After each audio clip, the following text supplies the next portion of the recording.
uBatohi uphinde wakugcizelela ukuthi azikho izinkinga ezikhona kuloluphiko kanye nokuthi ayikho into ethusayo ngokwesula kaAdvocate Hemrione Cronje esikhundleni sakhe njengoba enezizathu zakhe.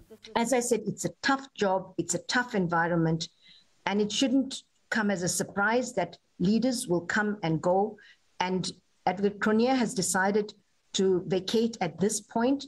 And as I said, the exco of the NPA and myself have supported this. This is not a sign of any collapse or crisis in the NPA.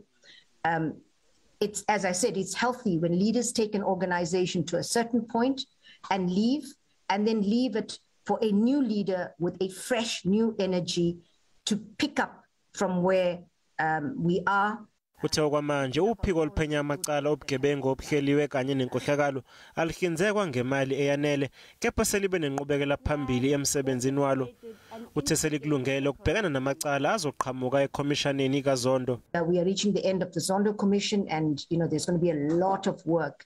As I said on Monday, an avalanche of work coming our way, and so we need to be ready to ensure that the ID is prepared to deal with those issues. And as I said, again, we are not going to be able to deal with everything that comes through from the Zondo Commission. We're going to have to really strategically prioritize cases for impact and sequence cases, because we are never going to have all of the resources to deal with all of the issues. Amalungu aleli komiti bengagculisekile ngokuthi azikho izinkinga kuNPA kanye nokuthi ukwesula kaCronje akwenziwanga izinto ezithile ezenzekayo ngaphakathi kwayo.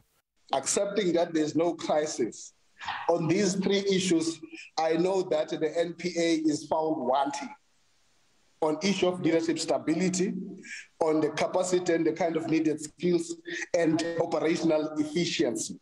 But also, if one then accepts that the interpersonal issues was not at the heart of the resignation, then there of course must be structural issues that has led the head of the investigative directorate to reaching a conclusion that ultimately she must leave this office. Lesicau siyaqhubeka.